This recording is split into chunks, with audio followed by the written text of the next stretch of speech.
When the material plane was reaching its end, and the god of domination ascended to take what he felt he deserved, where did you stand when the crusade marched across Evermeadow? Long ago, at the beginning of time, existed the great creator, a being of pure energy and imagination whose reach knows no end. With no direction beyond its desires and whims, the creator manifested its thoughts into reality and formed souls, extensions of the creator that radiate with such brilliance and anima. As the souls were formed from its body, the being lost a sense of loneliness it did not realize it had by being in the company of these children it formed. As existence went on, the creator desired to manifest beings made of these souls, and to its 9 favorites, they were made into beings of elemental energy and creation, who would be the foundation of reality.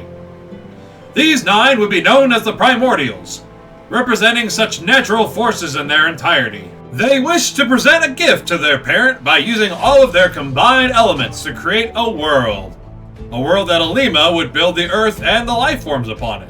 The other primordials agreed for this effort that Ultima would also be the name of the planet they made.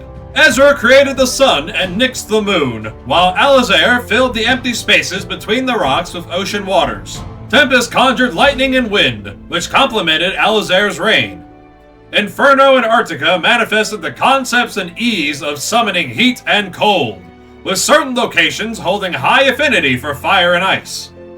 While Ultima is a producer of life and nature, Raziel was the master of death and decay, allowing souls freedom from mortal bonds and organic material to return to the earth from whence it came.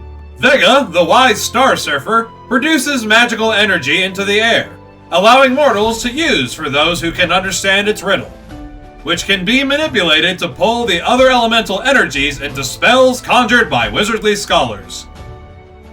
However, while the primordials created planet Ultima, they could not interact with it easily, being so far away from each of their primordial realms. For this, they had 2 solutions. For the mortals, they needed guidance and guardianship to thrive with all advantages available to them.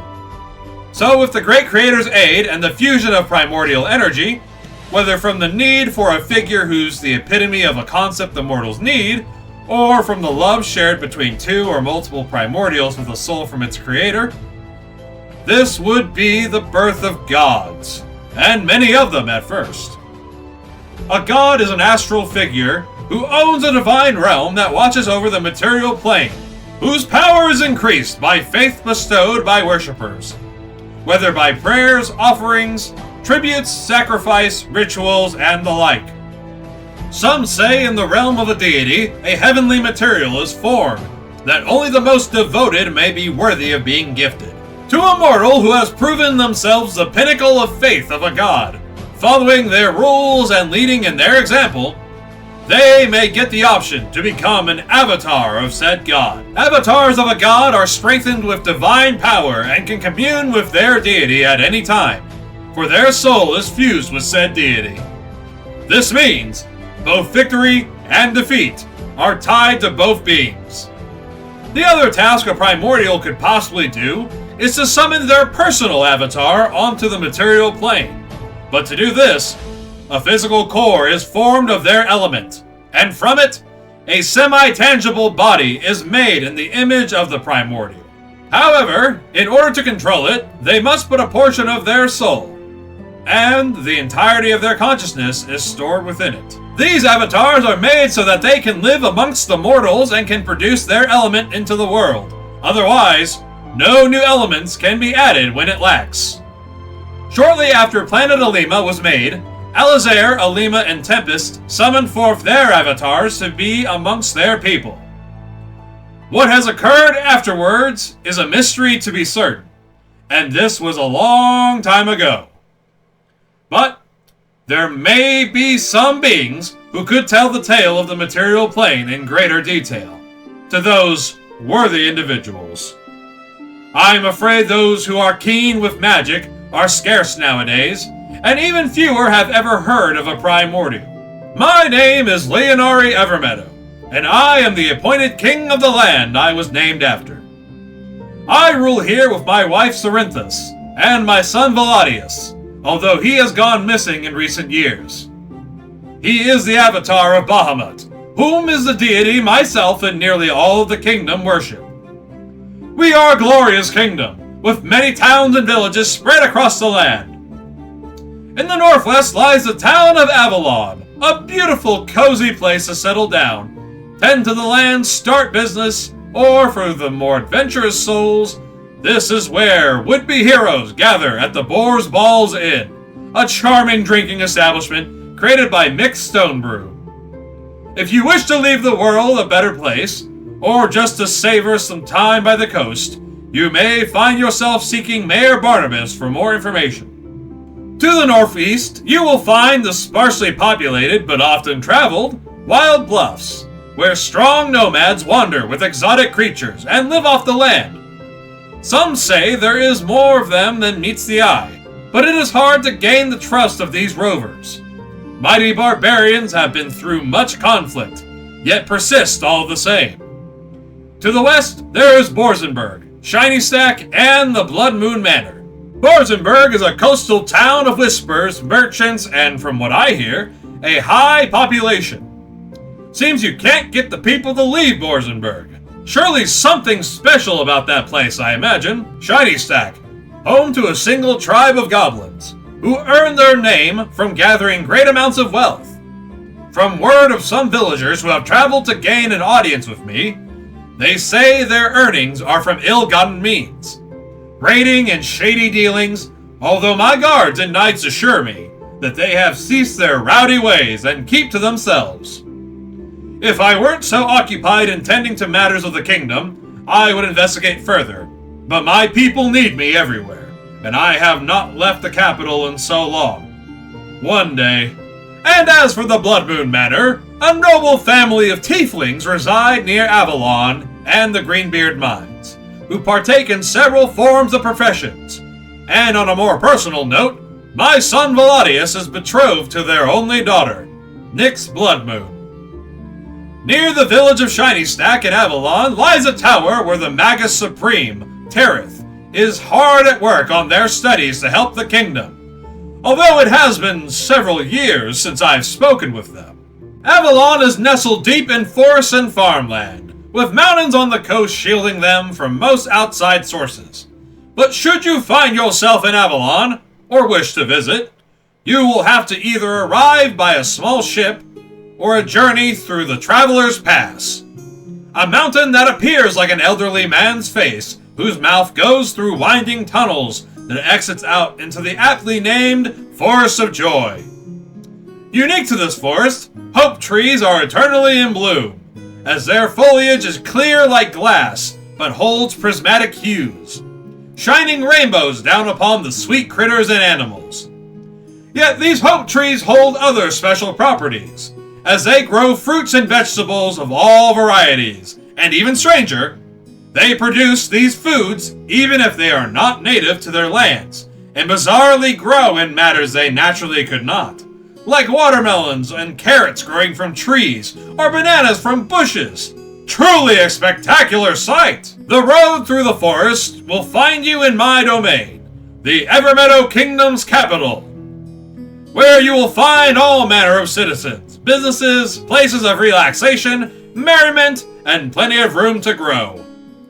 To the south of the capital, you'll find the Travan Farms. I would dare say the biggest producer of vegetables, dairy products, and fertilizer. Truly a lasting staple of Evermeadow. And to the immediate east of the farms is the McHale Cottage, the former home of one of the kingdom's most lovely families. Eleanor and Michael McHale were proud and good-hearted parents to two children, Mortimer and Leroy. In the absence of my son and the heroes he was in the company of, the kingdom was left no choice but to ask upon the adventuring group known as the Steelheart Braves to help where I could not. Leroy McHale would later join with this party, and stories tell of his charity and bravery. Yet Evermeadow lost another kind son as the Steelhearts reported him deceased in the line of duty. This death caused too much heartbreak for Eleanor and Michael, and passed away within the year. Mortimer was the last of his line, having to bury his family, and disappeared from the world as we know it. May Bahamut bless their souls and bring them comfort in the afterlife. Southeast of the capital lies a small forest, for which many lumberjacks have reported to me that the trees are impossible to fell. But a strange whimsical chuckling can be heard with each attempt. They have referred to the area as Cloverton. Between Cloverton and the McHale cottage exists a curious structure. What seems to have been an abandoned cathedral that perpetually lays in a blanket of fog. I have heard of no one who has ventured inside, but some say there is a somewhat ethereal quality about the area, and are wise to be superstitious. Nearby is the small, reclusive military town of Holyhearth, a pious community who feels very strongly about their beliefs, and produce impressive holy warriors. They speak of their devotion to Tempest, the god of war and honorable combat. Yet when I try to give praise to this god, it seems like there's no reply. In the center of the continent is the Sulzer Desert, miles and miles of sand, along with massive creatures that dwell within it, that leads to the Tower of Asari. Some say the most brilliant, innovative minds can cleverly traverse Sulzer to reach Asari, and share brilliant ideas with fellow scholars who have also made the trip. Every now and again, massive storm clouds form overhead with some dark figure sailing across the sky within. In the southeast corner of the continent, where orcs, trolls, goblins, and those who do not wish to reside within the kingdom proper, they have the right to be amongst their people. For this freedom, I do wish they will join the rest of the kingdom someday, as we send several peace offerings down their way. Yet the messengers don't seem to return. I worry for their fate, and ask them to not venture forth. But the people of this land, they are so thoughtful and caring. They only wish to break bread with these people, no matter the cost. But I still worry. To the south, darkness falls across the land, as the dark swamp is shrouded in mystery and chilling noises.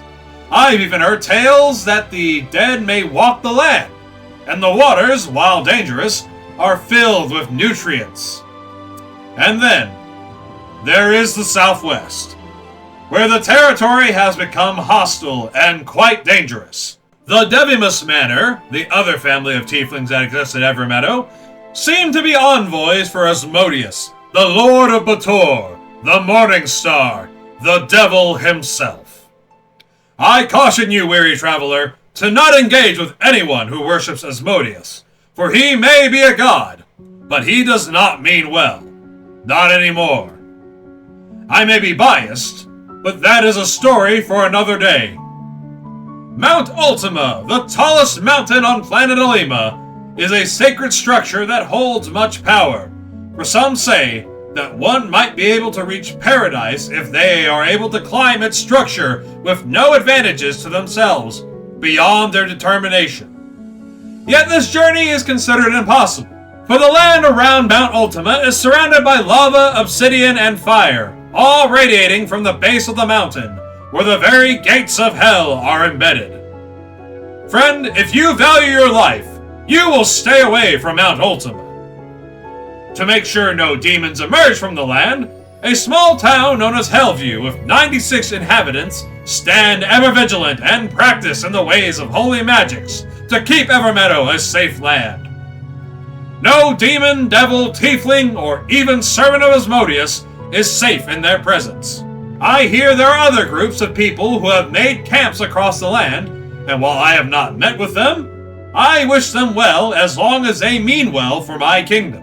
Across the oceans, one may visit the Palm Isles, Tabuga, or if one is an expert sailor and knows the secrets of the sea, they may find the mythical pirate realm of Marinus.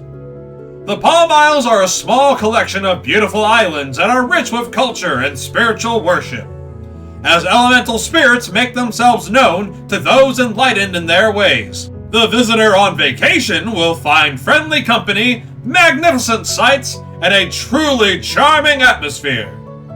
You may learn a thing or two from their spirit leader Harkana, who acts as chief of the islands.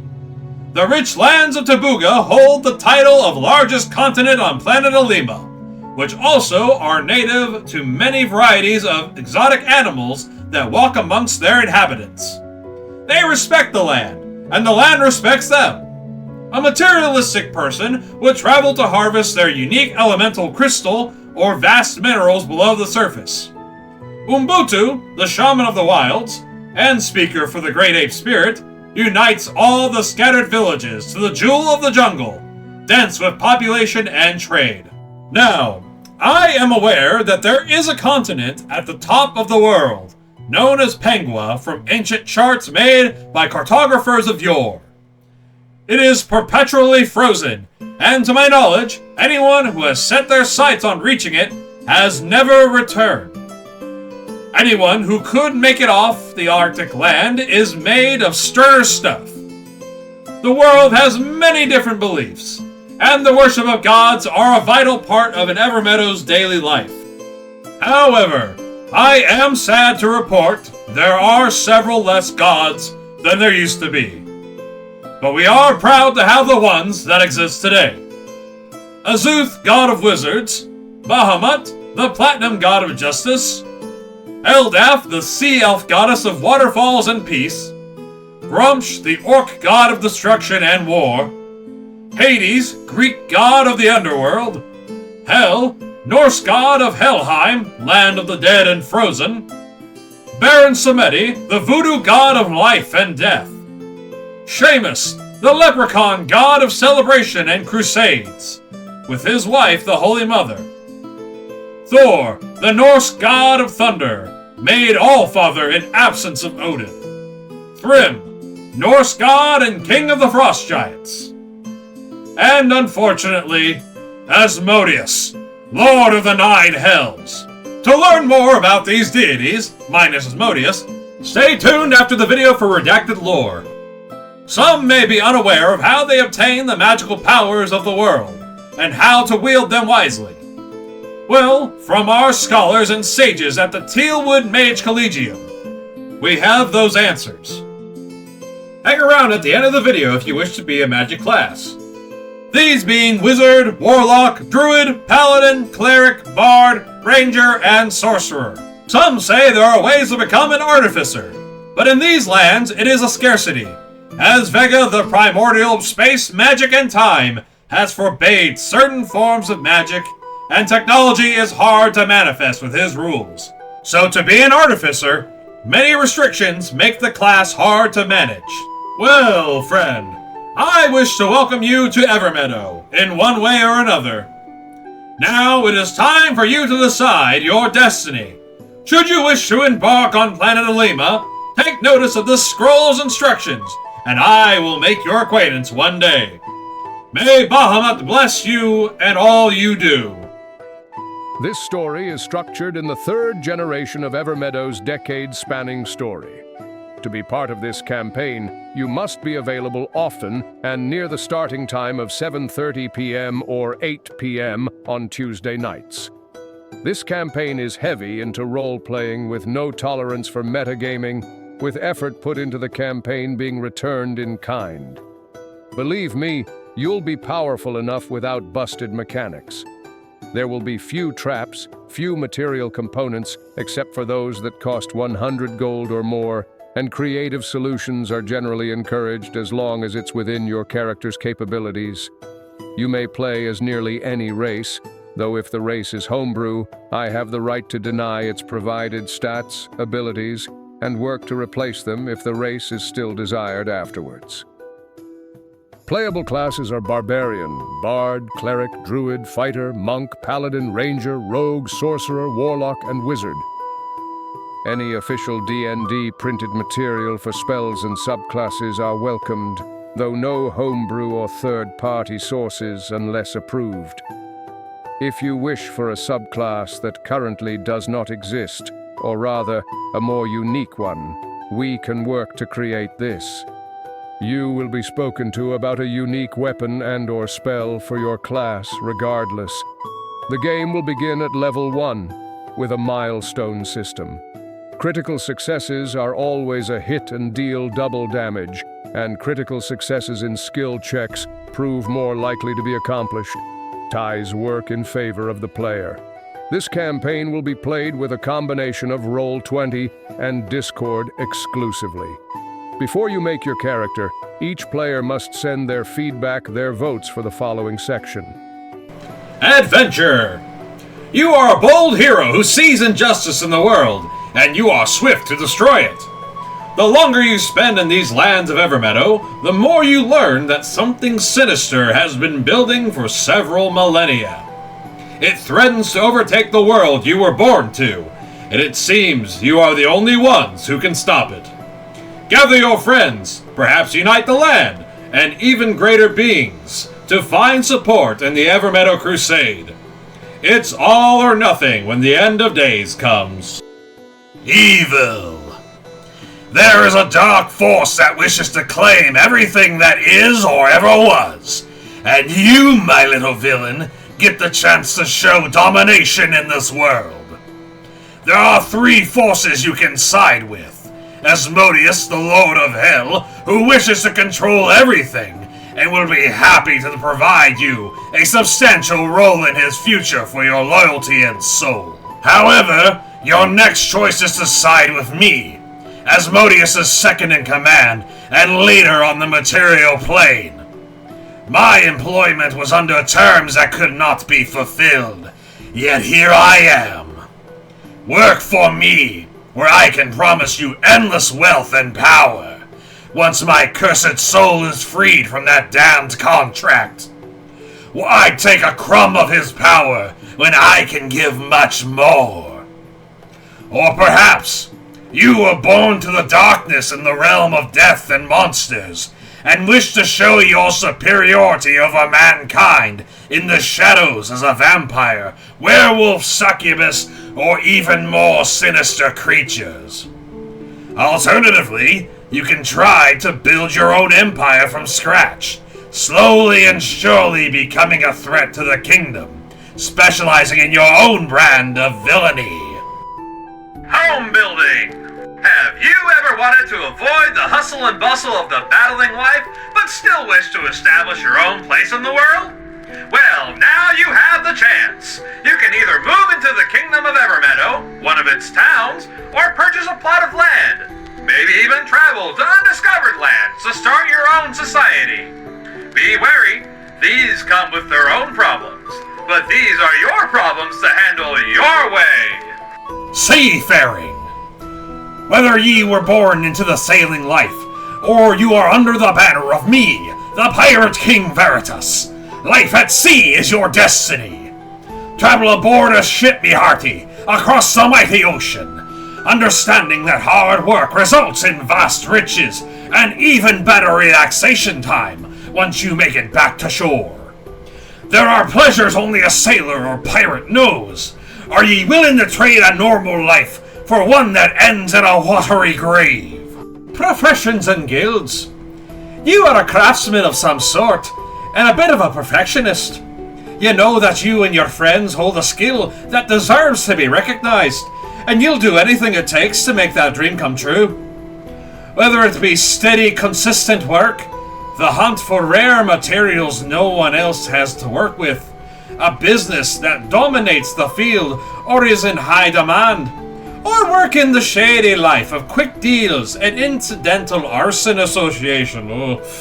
Regardless of how you get it done, it's up to you to please your customers in whatever way you know how. Construct your guild in a populated place and meet the locals. The Gamer. In Evermeadow, a mysterious yet charming man has crafted a variety of games, being card games or board games. Do you think you have what it takes to be the very best in tournaments and become a celebrity to your peers? College life. Welcome to the Tealwood Mage Collegium. Whether you delve into magical talent or simply study such powers at work, you've come to the right place. You're of an age where discovery comes in many ways, and discovery himself is no exception. Attend classes to enhance your abilities, study forgotten secrets, throw an awesome kegger in a fraternity or sorority, or at the quad. Spend some time in your school cliques, or even be an athlete with the opportunity to become part of the King's Guard. Fun, romance, book learning, magic, it's all here. Go Koopies! Now that you have heard your options, it's time to decide what future this campaign holds. Each player must inform me of which campaign type they would primarily like to play, worth 2 points, and which one they secondarily wish to play, worth 1 point. The result will be tallied and be presented to everyone so that we know what to build our characters towards. Next, do the same with the length of the campaign, the options being short levels 1 to 5, medium levels 1 to 12, or long levels 1 to 20, with the same method of primary and secondary. Once the results are posted, you will receive further instruction on character creation. I look forward to playing with you, adventurer.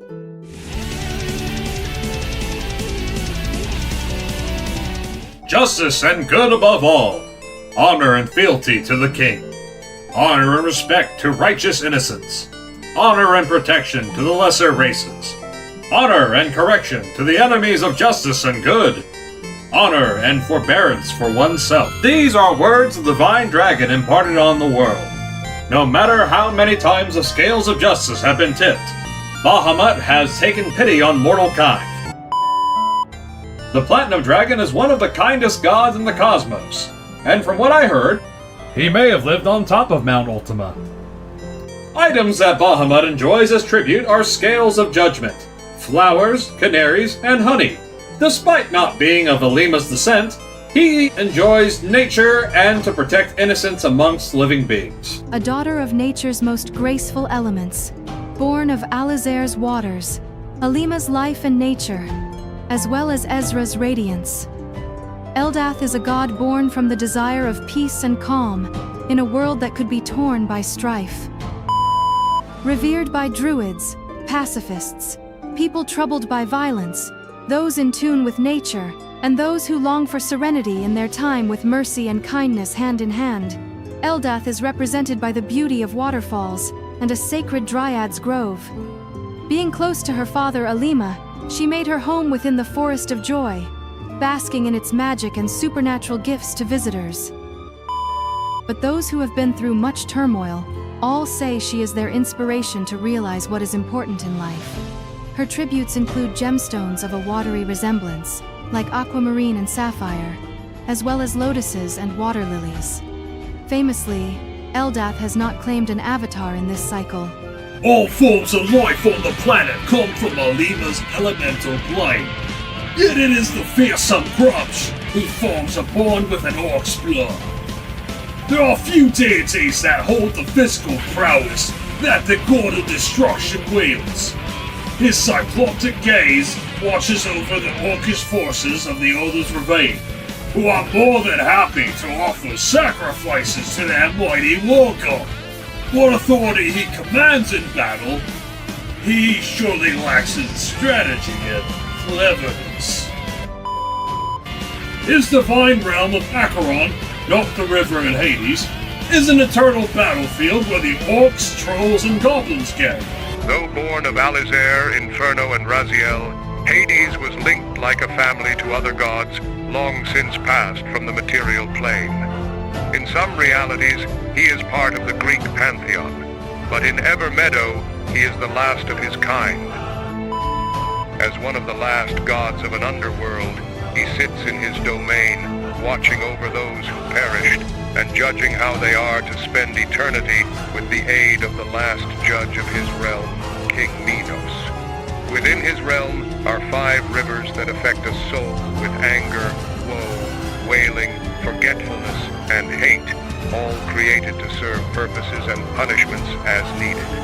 To the Greeks, I, Jaron, was born of Nyx's graces, though in our reality, I was bestowed as a guardian to Hades by my parents, Alizair and Raziel, a ferryman to sail the souls of the dead to their resting place, but for a price if they wish swift service. Lord Pluto is many things, and a god of wealth is certainly one of them, as his home lies underground, where all the riches of the world hide from the light of day. Those who wish to give him praise will bring beatings, helmets, and bones to remind him of better days. His wife Persephone was lost to him, which is why flowers and pomegranates are also included in these tributes. Cerberus guards the underworld with utmost loyalty, so I advise you, keep your arms and legs in the boat at all times. Mind the gap. Several forms of reality have existed, like the one where the Norse mythology hails from. You can hear a story from several people, and you'll notice details may change, origins and the like. Nearly all have lost the perception that the trickster god Loki gave birth to Jormungandr, Fenrir, and Hel from the giant Angerboda. Nowadays, it is commonly known that the goddess of Helheim is the daughter of Artika, Nyx, and Raziel.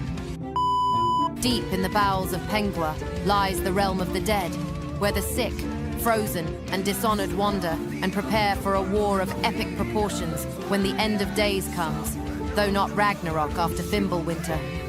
Her loyal servants have gathered weapons and armor so that one day they may sail from Helheim on a ship made of discarded fingernails and toenails. Betrayed by the Asgardian gods, half of her body died on her descent to her new home, which has given her a vengeful and cold attitude to matters of the living. She welcomes all that would end up in her realm without prejudice. Tributes she accepts from the few mortal followers she has did bodies, bones, and armaments to prepare for her undead army. Some wish to be the life of the party. The Baron is happy to be the death of it as well. Born from Ezra and the recently indisposed Raziel, Baron Samedi is a god who appreciates worshippers, but prefers being served by his followers. He used to be in love with another deity, Mama Bridget. Some believe no spirit could cross into the realm of the dead without the Baron's help, by digging their grave and meeting their soul to bring them to his underworld. This also means that if he does not dig your grave, you may simply not die. Thus, he is a prolonger of life. The Baron is fond of parties, practical jokes, and debauchery. You will find him enjoying his tributes of alcohol and cigars regularly, with a filthy joke to wash it all down with. Where one might find the Baron if they stand at his crossroads. Deeply rooted in feelings of joy, cheer, good, and retribution, the leprechaun god Seamus O'Malley was born from Ultima and Ezra. All of us are given life, but do we truly live? Seamus radiates excitement and merriment in any room where he is welcome, and he helps amplify the achievements of mortals and the songs sung about such things. Where poverty is an issue, a family may find Seamus has left them a pile of gold and ample crops growing in their yard. Though known for celebration, love, and all manner of pleasant events, his history is steeped in blood and forcing the wicked to drink the wrath of the divine. The farmers and common folk of the world know that the leprechaun god is an enemy of evil, and encourages the able-bodied to raise their weapons and shields to ensure the sinister forces have no place to hide, leading great crusades to victory. Though not a deity, his wife, the Holy Mother Sarah O'Malley, resides in his divine realm within Cloverton, and through the years have produced many children upon the world, yet they seem to not be noticed. If you are lucky, you may be able to try some of the heavenly brew that Seamus crafts in his realm, but you will find he appreciates gold, ale, goblets, and clovers given to him as tribute. To some, Thor, Odin's son, is known as the strongest Aesir of the Norse pantheon, born of Odin and a giantess. Except for the goddess Hel and the mighty Thor, who was born of Ultima, Tempest, Vega, and in recent times gained the power of Alizair. Revered as a pillar of strength and environmental power, Thor has become the Allfather, being worshipped by the Vikings who live in the village of Bilskirnir in Pengua. Thor remains a deity given enough faith to walk amongst his people to defend them when trouble strikes, though they decide to win their own battles with Thor's observance. The god of thunder is quick to temper, able to invoke pure rage and strength, but may sometimes channel this force into competitions to prove his worthiness. He may bring goats, hammers, ale, feasts, and drinking horns to his sacred site. Ultima and Artika's union created the origin of frost giants Thrym. Nestled in Pengua lies a chasm that acts as a home for Thrym and his children. A known enemy to the Aesir gods, his most famous tale is that of being cunning enough to steal Thor's mighty hammer and use this leverage as extortion to win the hand of Frigg, Odin's wife and queen of the Valkyries. Some see him as a villain. To his children, he is a hero for outsmarting Asgard and trying to mate with a deity who will produce exceptional frost giants for the future. Some who have recorded this tale noted that Thor took vengeance upon Thrym and his royal court by infiltrating in a wedding dress with Loki as a handmaiden and claiming Mjolnir once again to kill the entire room. In our reality, Thor almost slayed Thrym for this offense, but held his rage due to the lack of remaining gods and threatened to never see the Frost King's face again. Now, the race is dying out, but its few remaining people are powerful and resourceful, with Thrym gaining enough faith from them to protect these few from the wild beasts of Pengua. Should you seek to honor this ambitious deity, you would bring weapons, especially hammers, and bountiful feasts to his altar. And one day, a worthy mate may be found for this god in his halls of ice and stone. When the great creator made existence, the primordials, gods, planet Alima, and the mortals came after. As the gods bestowed their wisdom to their charges, what followed was the enlightenment of magic. Vega, the star surfer, primordial of space, time, and magic, dictates how magic shall be handled and used. While the arcane has its own strength, the true power comes from the ability to draw elements from the other primordial's influence, able to weave fire into a blast of magic to create a fireball, or lightning into a beam to create a lightning bolt, and so on. Magic is the essence of Vega, left over in the air, on the material plane, and all across his elemental plane of outer space.